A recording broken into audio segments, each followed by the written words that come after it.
नमस्कार सर्वांना। तर नैवेद्यासाठी आज आपण बनवणार आहोत मोतीचूरचे लाडू।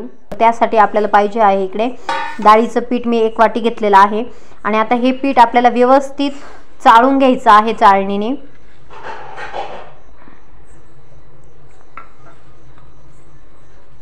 व्यवस्थित तुम्हाला ते चाळून घ्यायचं आहे।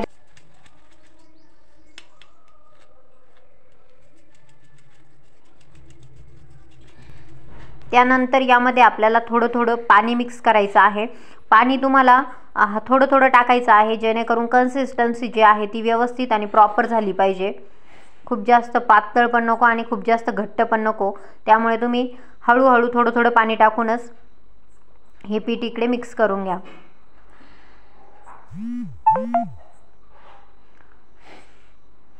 मी एकाच वेळेस सगळं पाणी इथं टाकलेलं नाहीये, थोडं जसं पाहिजे तसं त्या पद्धतीने मी पाणी टाकते आहे।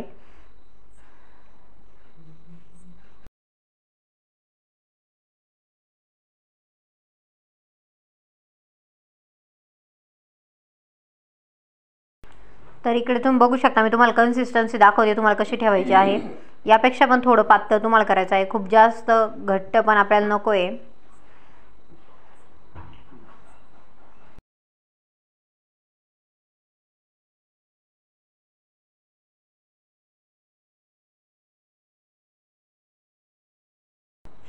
हे बघा इकडे प्रॉपर कन्सिस्टन्सी आता झालेली आहे।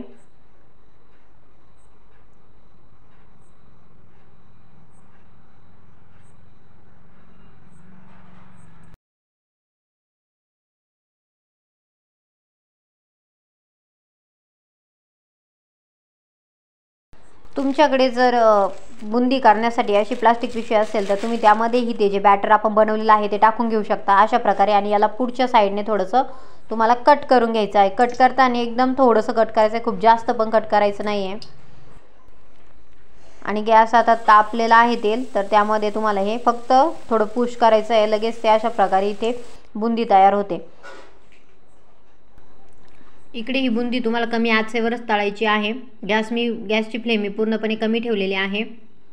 आणि शेवटी जेव्हा आपण ती बुंदी काढून घेतो पूर्ण झाल्यानंतर त्यावेळेस तुम्हाला गॅस पूर्ण बंद करायचा आहे, कारण की काढतानाच जोपर्यंत तुम्ही काही बुंदी काढून घेताय तोपर्यंत आतमध्ये जी तेलातली बुंदी आहे ती लगेच करपू शकते।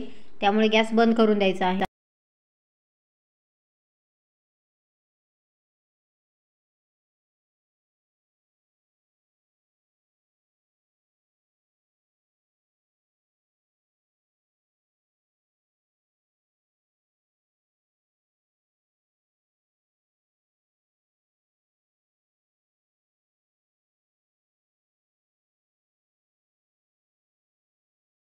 तुमच्याकडे जर प्लास्टिक पिशवी नसेल तर असे जर किसणी वगैरे तुमच्याकडे असेल तर त्यावरून पण तुम्ही हे बॅटर टाकून बघा इकडे लगेच बुंदी तयार होतीये।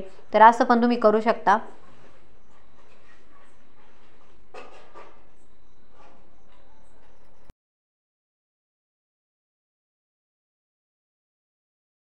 आणि ही एक तिसरी पद्धत आहे, तुम्ही डायरेक्टली झाऱ्यावरती ही टाकू शकता। बघा यामुळे पण छान बुंदी होते तयार। बुंदी तयार झाल्यानंतर आता आपण इकडे अर्धी वाटी पाणी घेतलेलं आहे आणि त्या पाण्यामध्ये आपण टाकणार आहोत कलर। तर हा थोडा ऑरेंज कलर आहे। अर्धीच वाटी पाणी घ्यायचं आहे। आणि आता आपण घेणार आहोत अर्धी वाटी साखर। तर इकडे डायरेक्टली गॅस चालू केलेला आहे आणि त्यामध्ये आपल्याला ते जे मिक्सचर आपण पाण्याचं तयार केलं होतं ते टाकून घ्यायचं आहे।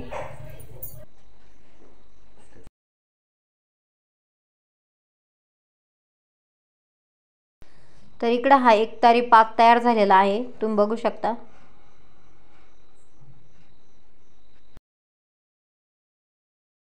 बुंदी तळताना जर अशी थोडीशी जाड बुंदी तयार झाली असेल तर ती जाड बुंदी थोडी साईडला काढून घ्या आणि ती तुम्हाला काढायची आहे मिक्सरमधून। तर थोडी गरगरीत काढायची आहे।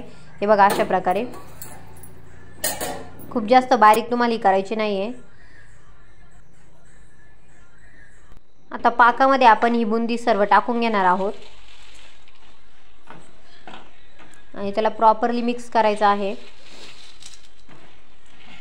आणि नंतर आपण तो बारीक केलेला जो चुरा आहे तोही त्यामध्ये टाकणार आहोत। सर्व मिक्सचर इथं आपल्याला व्यवस्थित मिक्स करायचं आहे।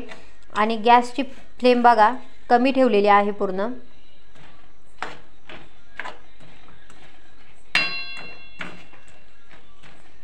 आणि यावरती आपण आता थोड्या वेळ झाकण ठेवणार आहोत व्यवस्थित मिक्स करून घेतल्यानंतर। बघा कसं व्यवस्थित मिक्स झालेलं आहे। आता यावरती झाकण ठेवून द्यायचं आहे।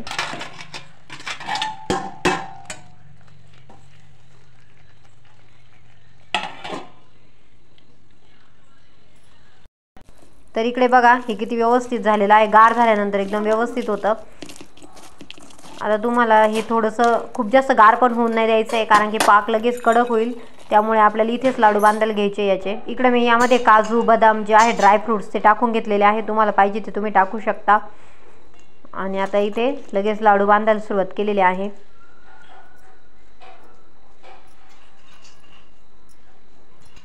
तर हे लाडू बांधताना तुम्हाला त्यावरती थोडा जास्त दाब द्यावा लागतो, तर ते व्यवस्थित होतात। अशाच प्रकारे आपण इथे सर्व लाडू बनवून घेणार आहोत।